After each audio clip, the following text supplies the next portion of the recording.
Hello friend, आप सभी का हमारे यूट्यूब चैनल ब्राइट बुद्धि में आप सभी का स्वागत है। तो आइए आज हम पढ़ेंगे अध्याय 13 मौसम संबंधी उपकरण।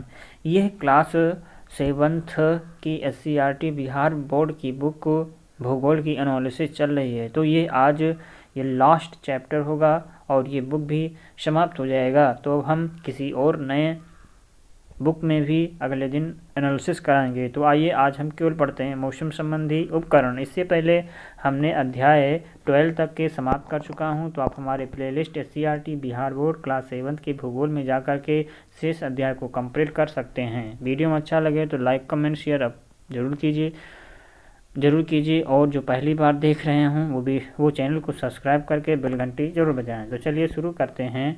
मौसम संबंधी उपकरणों के बारे में जानते हैं।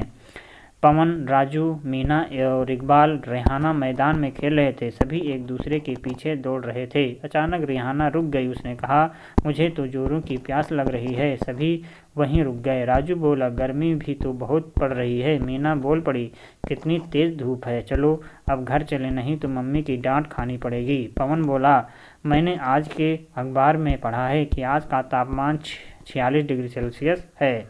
तापमान मापने की इकाई डिग्री सेल्सियस है। तो तापमान मापने की जो इकाई होती है वो क्या है? वो डिग्री सेल्सियस है। इसे हम डिग्री सी रूप में भी व्यक्त किया जाता है। सेल्सियस पैमाने पर 0 डिग्री सेल्सियस पर बर्फ में बदलता है तथा 100 डिग्री सेल्सियस पर उबलता है। रिहाना बोली, लेकिन सभी जगह का तापमान तो अलग अलग होता है। मैंने कल ही रेडियो में सुना था कि पटना का तापमान 43 डिग्री सेल्सियस, रांची का 39 डिग्री सेल्सियस, गया का 44 डिग्री सेल्सियस था। राजू बोला, अगर सभी जगह के तापमान में इतना अंतर होता है तो लोग इसे मापते कैसे हैं? इकबाल बोला, जब मुझे बुखार लगा था तो डॉक्टर ने मेरे शरीर का तापमान थर्मामीटर से मापा था। मुझे बताया गया था कि 100 डिग्री बुखार है। क्या इसी तरह मापते होंगे दिन रात का तापमान? रेहाना बोल उठी, शरीर का तापमान 100 डिग्री एवं दैनिक तापमान 46 डिग्री। 100 डिग्री गर्मी पा करके तो पानी उबलने लगता है। इसका मतलब है कि शरीर का तापमान तो स्थान विशेष के तापमान से तो ज़्यादा हुआ। पवन ने कहा, ऐसा नहीं है। शरीर का तापमान मापने वाला थर्मामीटर में फ़ारेनहाइट में ताप मापते हैं, जबकि दैनिक तापमान सेल्सियस में मापते हैं। चिकित्सा के क्षेत्र में फ़ारेनहाइट थर्मामीटर का उपयोग होता है। इसमें 32 डिग्री सेल्सियस फ़ारेनहाइट पर और आधुनिक वेधशालाओं में मौसम संबंधी सूचनाओं का मापन रिकॉर्ड इलेक्ट्रॉनिक मशीनों के द्वारा स्वतः एवं निरंतर होता रहता है। मीना बोली, सूर्य से आने वाली ताप को मापने के लिए तो थर्मामीटर ही लगाना पड़ता होगा। इतना लंबा थर्मामीटर किसने बनाया? सभी बच्चे एक बार सोच में पड़ गए। अचानक पवन ने कहा, क्यों ना हम अपनी शिक्षिका के साथ मौसम जानकारी केंद्र चलें और एवं पता करें कि यहाँ तापमान कैसे मापा जाता है। अगले दिन सभी बच्चे शिक्षिका के साथ पास की मौसम वेधशाला पहुँचे। वहाँ जाकर के शिक्षिका ने सबसे पहले उन्हें थर्मामीटर दिखाया। मीना ने कहा, इसमें तो कांच की यू आकार की नली लगी है। राजू ने कहा, अरे इसमें तो अधिकतम एवं न्यूनतम भी लिखा हुआ है। पवन बोला, कांच की नली के अंदर भी तो कुछ भरा है जो न्यूनतम अधिकतम दोनों ओर है। इकबाल देख करके बोला, हमें कैसे पता लगेगा कि इसमें क्या भरा है?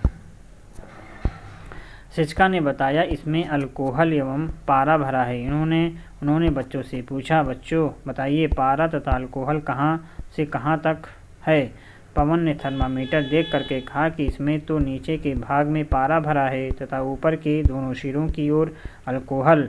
दोनों ओर इस्पात के बने 2 अलग अलग निर्देशक लगे रहते हैं। शिक्षिका ने पूछा, जरा गौर से देख करके बताइए, आप लोगों को और क्या क्या नज़र आ रहा है? रेहाना ने गौर से देख करके जवाब दिया, कांच की नली का एक सिरा जो नीचे की ओर मुड़ा है लंबे बल्ब की तरह है तथा दूसरा सिरे का ऊपर भाग छोटे लंबे की तरह है। मीना ने कहा, हाँ, गोल वाले सिरे का कुछ हिस्सा तो खाली है। इकबाल ने पूछा, दीदी इससे तापमान कैसे पता करते हैं? शिक्षिका ने कहा कि थर्मामीटर में पारे की स्थिति को देख करके हम उस दिन का अधिकतम एवं न्यूनतम तापमान पता करते हैं। उन्होंने बच्चों से कहा, बच्चों आप लोग अभी का तापमान बताइए। सभी बच्चों ने देखा और बताया। अभी का तापमान 43 डिग्री सेल्सियस और न्यूनतम तापमान 38 डिग्री सेल्सियस है। पवन ने कहा, मैंने तो ऐसी घड़ी भी देखी है जो समय के साथ तापमान भी बताती है। ऐसा इसलिए होता है क्योंकि इसमें तापमान संवेदी यंत्र लगे होते हैं जो तापमान संबंधी तथ्यों को आंकड़ों से प्रदर्शित करते हैं। सभी बच्चों ने पता कर लिया कि तापमान की माप कैसे करते हैं। ये सब वहाँ से आगे बढ़े। आगे एक उपकरण रखा था, वहाँ लिखा था वायु दिशा दर्शक। मीना ने पूछा, क्या ये यंत्र हमें वायु की दिशा दिखाता है? पवन ने बताया, हाँ, मुझे तो इसे कक्षा में भी बताया गया है। रेहाना बोल पड़ी, हम इसे बनाते कैसे हैं? पवन बोला, एक खड़ी लोहे की छड़ लेते हैं, इसके ऊपर एक तीर बना होता है और इसी तीर की एक ओर नोक तथा दूसरी ओर एक दूसरी चौड़ी पूंछ होती है। जब हवा चलती है तो पूंछ से टकराती है, जिससे वहां घूम जाती है तथा तीर उस दिशा में हो जाता है जिधर से हवा चल रही होती है। नीचे दिशा भी अंकित होता है। तीर की स्थिति को देख करके हम हवा के बहाव की दिशा की जानकारी प्राप्त कर लेते हैं। तीर उस दिशा की ओर दर्शाता है जिस ओर हवा बहती है। इसमें एक यंत्र भी लगा होता है जिससे हवा की गति की भी जानकारी प्राप्त होती है। सभी बच्चे वेधशालाओं के मैदान में पहुंचे। वहां वर्षा मापक यंत्र रेन गेज रखा था। उन्होंने देखा कि एक डिब्बा था जिसमें एक बोतल रखी थी। उस बोतल के मुंह पर कीप रखी थी। शिक्षिका ने कहा कि वर्षा का पानी कीप से होता हुआ बोतल में इकट्ठा होता है। इसमें जमा पानी को मिलीमीटर अंकित बर्तन में डाल करके माप लिया जाता, जिससे पता चलता है कि कितने मिलीमीटर वर्षा हुई है। शाम होने वाली थी। सभी बच्चे घर चल दिए। रास्ते में तेज हवा चल रही थी। उन्हें घर की ओर जाने में काफ़ी मेहनत पड़ रही थी, जबकि दूसरी ओर से आ रहे लोग बड़ी आसानी से जा रहे थे। राजू बोला, पवन की दिशा बिल्कुल हमारे सामने से है। पता करिए कि हवा की दिशा पता करने के लिए वैकल्पिक तरीके क्या क्या हो सकते हैं। तो मीना बोली, हाँ, मेरे बाल देखिए ना, वो भी तो पीछे की ओर उड़ रहे हैं। पवन बोला, बताओ तो किस दिशा से हवा चल रही है? राजू बोला, हमारा मुंह उत्तर की ओर है और हवा सामने से आ रही है, इसलिए उत्तर दिशा से हवा चल रही। शिक्षिका ने कहा, बहुत अच्छा, हम कई तरीकों से पवन की दिशा का अनुमान लगाते हैं। सभी बच्चे घर पहुंचे। उनके मन में ये बात थी कि हम जल्द से जल्द रेन गेज एवं पवन दिशा मापक बना करके उसका उपयोग करना है। तो दैनिक तापमान किससे नापते हैं?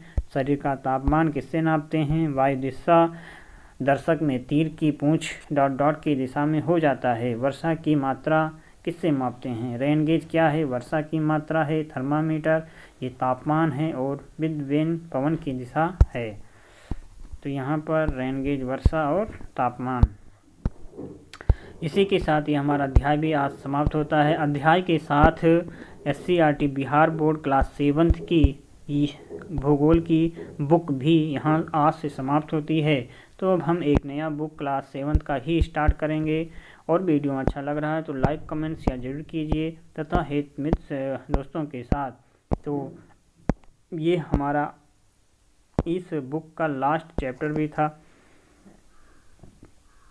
तो अब हम मिलेंगे किसी एक नई बुक के साथ। तब तक आप पढ़ते रहें, मस्त रहें। नमस्कार।